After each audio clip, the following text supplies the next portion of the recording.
दृश्य देख करके बहुत ही पीड़ा भी होती थी, अचंभा भी होता था कि हमारे जो बुजुर्ग हैं पेंशन के लिए उनको कैसे भटकना पड़ता है।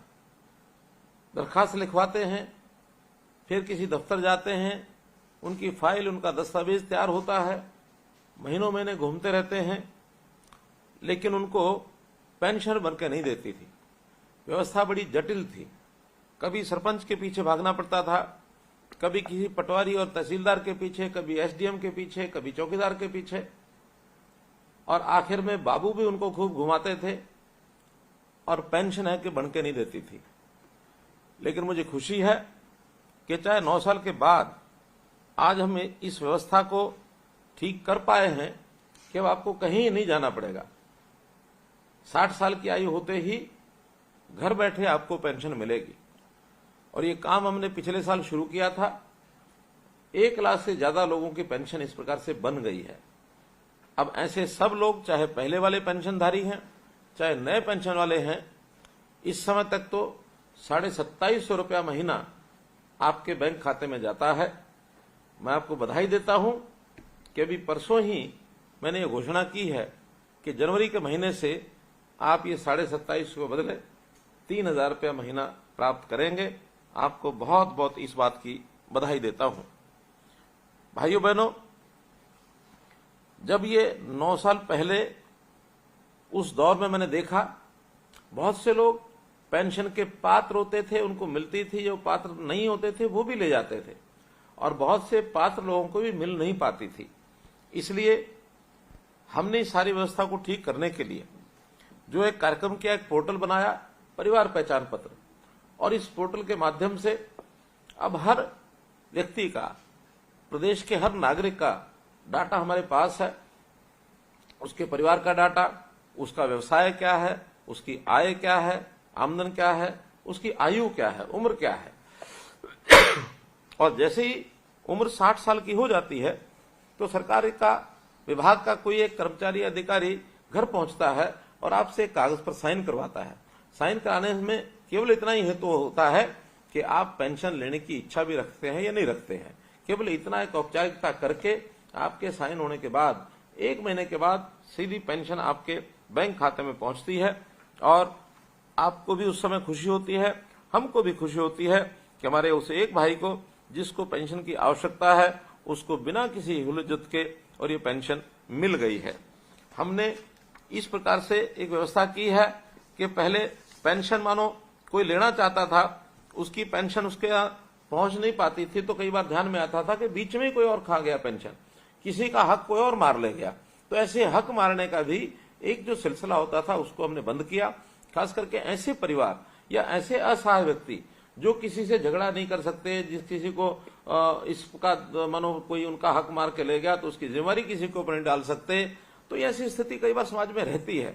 लेकिन अब मैं दावे से कह सकता हूं कि कोई किसी पात्र व्यक्ति का अधिकार या हक नहीं मार सकता। पात्र व्यक्ति का तो उसको मिलेगा। हाँ, अपात्र व्यक्ति भी जो यानी पात्र नहीं होते थे, जो उसके हकदार नहीं होते थे, वो भी कई बार ऐसी पेंशन ले जाते थे, तो उनको पेंशन से हमने मना किया है कि जो हकदार नहीं है उसको पेंशन नहीं मिलनी चाहिए। और बहुत लोगों ने तो मुझे ध्यान में है अपने आप भी इस समय पेंशन छोड़ी है। उनका कि ठीक है, हम हकदार नहीं थे, मानो हमने गलती से ली भी है तो हम पेंशन छोड़ते हैं। एक केस तो मुझे ऐसे भी ध्यान में आया, जिन्होंने कहा कि मैंने पेंशन छोड़ी और इतने समय तक मैं पेंशन लेता रहा हूं, मेरी पेंशन वापस भी जमा कराना चाहें तो मेरी पूरी पेंशन बैंक में जमा है, उसको वापस भी आप ले सकते हैं। ऐसे सज्जन पुरुष भी इस अभियान के अंदर हमको मिले हैं। जो पेंशन 2014 में 1000 रुपया मासिक ये मिलती थी, हमने उस पेंशन को बढ़ा करके हर साल बढ़ाते बढ़ाते और आज स्थिति 1 जनवरी 2024 को ये पेंशन 1000 से 3000 रुपया हमने की है, यानी 3 गुना ये पेंशन हुई है। और इस पेंशन को पा करके निश्चित रूप से हमारे 60 वर्ष की आयु को पार करने वाले व्यक्ति उसके अपने ढंग से उपयोग करते भी होंगे। कहीं कोई बेटी आ गई घर में, कोई परिवार के अंदर आवश्यकता है, बच्चों को कुछ सहायता करनी है, अपने आप को खर्च के लिए उसको आवश्यकता है, तो सब खर्च करते हैं ताकि वो किसी के ऊपर अवलंबित न रहें, किसी के ऊपर निर्भर न रहें और अपना सिस्टम जो है ठीक से चला पाए। अब अगर मैं पेंशन की बात करूं तो जितने भी लोग पेंशन ले रहे हैं उसमें हमारे बुजुर्ग बंधु तो है ही हैं, जिनकी आयु 60 साल से ऊपर है और जिनकी आय अपनी और अपनी पत्नी की अर्थात दोनों की आय मिलाकर के 3 लाख रुपए से कम है, ये सब बंधु तो ले ही रहे हैं। लेकिन दुर्भाग्य से बहुत हमारी बहनें विधवा हो जाती रही हैं, उनको भी पेंशन का प्रावधान हमने किया है। कुछ बीमारियां ऐसी होती हैं, लाइलाज बीमारियां, उन लोगों को भी हम ये देते हैं।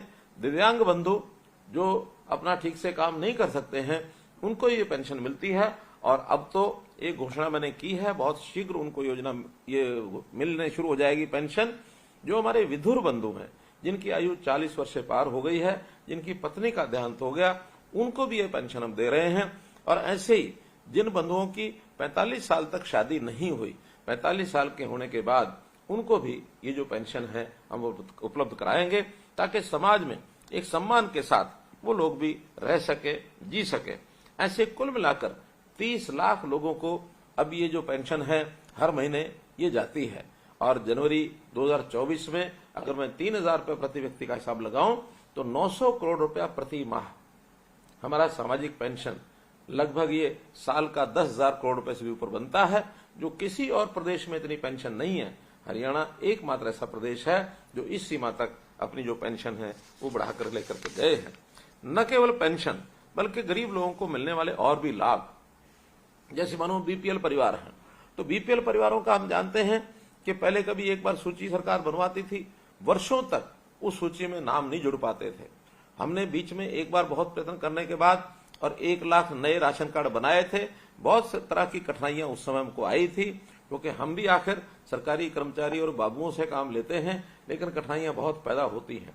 लेकिन हमने जब परिवार पहचान पत्र बनाया और एक ही घोषणा की कि अभी तक बीपीएल की जो आय सीमा है वो 1,20,000 रुपया साल की है, हमने उसको बढ़ा करके 1,80,000 कर दिया। और जैसे ही 1,80,000 किया तो ये जो बीपीएल के परिवार हैं ये एकदम डबल से भी ज्यादा और ये हुए हैं। तो बीपीएल के परिवारों को ऑटोमेटिकली अपने आप राशन का कार्ड उनका बन जाता है, राशन की सुविधा ऐसे सब लोगों को मिल जाती है।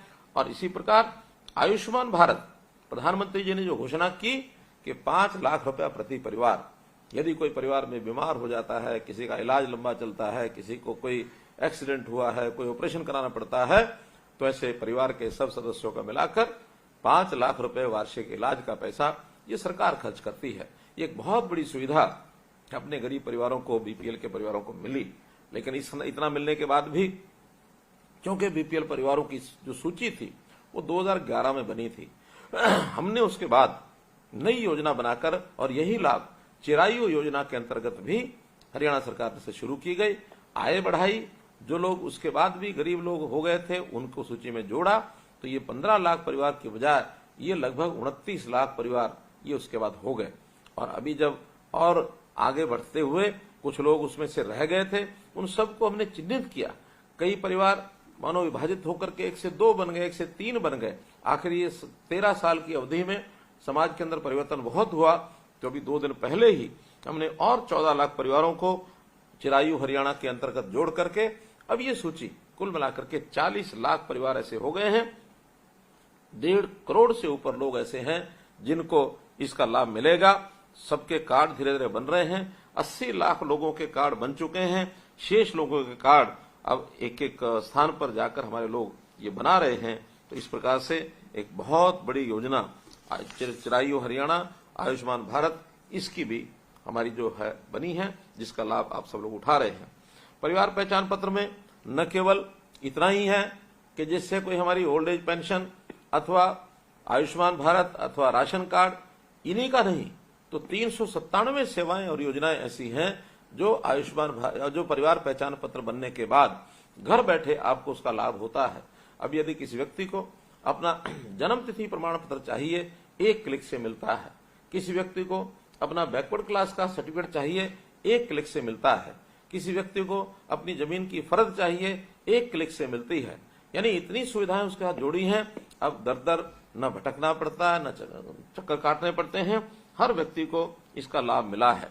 हमारे विपक्षी बंधु बहुत शोर मचाते थे कि पोर्टल ऐसे बना दिए हैं, लोग जो है पोर्टल में पिस गए हैं। मेरा कहना है ये पोर्टल ही ऐसी चीज है कि हर चीज सुविधाजनक तरीके से, बिना उनका खर्च किए, बिना उनका समय लगाए, बिना भागदौड़ किए घर बैठे मिलता है। और मुझे संतोष है इस बात का कि जो हमारे विपक्ष के लोग इस पोर्टल को बहुत बड़ी बड़ी गालियां देते थे, पोर्टल खत्म करेंगे, पोर्टल हटा देंगे, अब आखिरकार वही मान गए हैं कि नहीं, पोर्टल है तो अच्छी चीज, इसमें यदि कोई कमी होगी तो उसको दूर करेंगे। मित्रों, कमी तो हर चीज में रह ही सकती है। आखिर कोई नई चीज जब लागू की जाती है तो उसके अंदर स्वाभाविक है छोटी बड़ी कमी रहती है।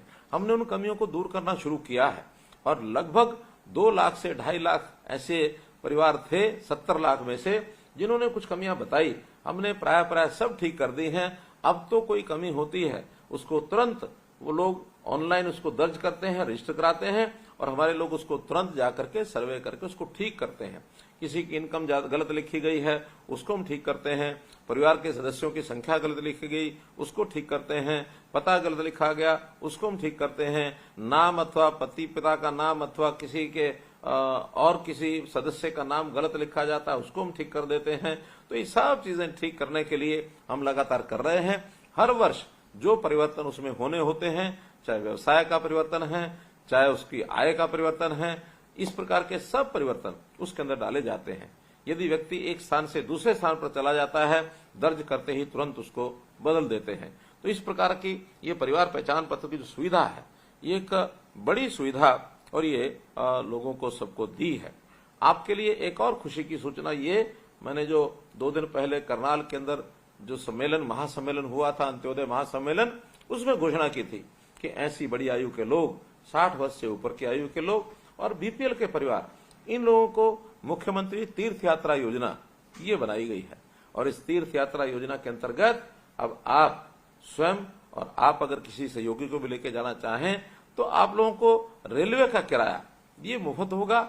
चाहे आप अयोध्या जाते हैं, वाराणसी जाते हैं, आप अमृतसर जाते हैं, आप प्रयागराज जाते हैं, आप मानो पटना साहब जाते हैं, कोई भी तीर्थ यात्रा करने के लिए मथुरा जाते हैं, तो इन सब स्थानों पर जाने के लिए 60 वर्ष से ऊपर की आयु के हर व्यक्ति को ये सुविधा दी गई है। तीर्थ यात्री बनकर के आपका अपना खर्च कम से कम लगे, आपका रेलवे का जो किराया है वो सरकार भरे, इस प्रकार की योजना भी आपको दी है। निश्चित रूप से आप इसका जो लाभ है अवश्य उठाना चाहिए। भाइयों बहनों, 80 वर्ष से ऊपर के जो हमारे बुजुर्ग हैं, हमारे ऐसे साथी बुजुर्ग जिनकी 80 वर्ष के बाद बहुत ज्यादा चिंता करने की आवश्यकता होती है, और बड़ा एक अनोखा चित्र सामने आया। कभी कभी तो 80 वर्ष का ऊपर का व्यक्ति भी अकेले रहना पड़ता है। हमारे पास ऐसे 3600 ऐसे हमारे जो बुजुर्ग हैं 80 वर्ष से ऊपर हैं, अकेले रहते हैं। कैसे वो अपने खाने की व्यवस्था करते होंगे, कैसे वो भोजन की व्यवस्था करते हैं, यानी कपड़े की व्यवस्था करते होंगे। शेष भी बहुत आवश्यकताएं होती हैं, कहीं दवाई की है, कहीं देखभाल की है। तो इन सब के लिए भी हमने विचार किया है कि हम वरिष्ठ नागरिक सेवा आश्रम ये बना रहे हैं।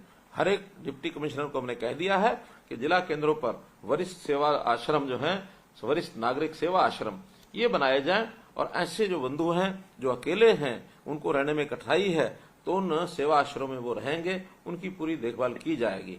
और अगर मानो वो नहीं भी आना चाहते, कहीं रह रहे हैं, मानो परिवार में रह रहे हैं, तो भी हर 2 महीने में एक कोई ना कोई कर्मचारी अथवा रिटायर्ड कर्मचारी, जिसका हमने एक व्यवस्था बनाई है प्रहरी योजना बनाकर, इस प्रहरी योजना के अंतर्गत आपके पास 2 महीने में कोई एक व्यक्ति संभाल के लिए, देखभाल के, आपका हालचाल पूछने के लिए जरूर आएगा। तो इस प्रकार से ऐसे जो हमारे बुजुर्ग हैं, शारीरिक रूप से कई बार आवश्यकता होती है, तो उनकी सबकी सेवा होगी। बुजुर्गों, भाइयों बहनों, शारीरिक रूप से कई बार आयु के साथ कमजोरी आ जाती है, लेकिन मेरा ये मानना है कि आखिर एक आयु के साथ व्यक्ति का अनुभव है, वो अनुभव भी बढ़ता है, और उस अनुभव का लाभ हमें अपनी नई पीढ़ी को ये भी देना चाहिए। आखिर नई पीढ़ी आकर के हमारे अनुभवों का लाभ लेकर के समाज में, जीवन में काम करेगी, उनकी भी प्रगति होगी, और देश प्रदेश समाज को वो भी, इसको भी लाभ होगा। तो निश्चित रूप से इस काम को भी हमें करना चाहिए, सबको अपनी ओर से ये सब बताना चाहिए। कुछ दिनों बाद दीपावली आ रही है, दीपावली की भी मैं अग्रिम बधाई आप सबको देता हूं, आपके परिवार के सब लोगों को भी बधाई देता हूं, आपको बहुत बहुत शुभकामनाएं देता हूं। और हाँ, मैं आपके साथ, हो सकता है कुछ ऐसे युवा साथी या आपके परिवार के अन्य लोग मेरी बात सुन रहे हों, तो मेरा उनसे भी आग्रह है कि हम अपने बुजुर्गों का ख्याल रखें। जिन बुजुर्गों की बदौलत हम यहाँ तक पहुंचे हैं, उनका बहुत बड़ा योगदान, उनका बहुत बड़ा ऋण हमारे ऊपर है, तो हम उस ऋण को चुकाने के लिए बुजुर्गों की सेवा ये हमेशा करें, उनको पूरा मान सम्मान दें और उनके अनुभवों का लाभ उठाएं। और इतना अगर हम उनकी सेवा रखेंगे तो मुझे विश्वास है कि वो कोई भी तकलीफ महसूस नहीं करेंगे, उपेक्षित महसूस नहीं करेंगे। बुजुर्गों का आशीर्वाद हमको मिलेगा तो निश्चित रूप से हमारे जीवन में भी हमको सफलता मिलेगी। इन शब्दों के साथ पुनः आप सबको बहुत बहुत बधाई, बहुत बहुत शुभकामनाएं।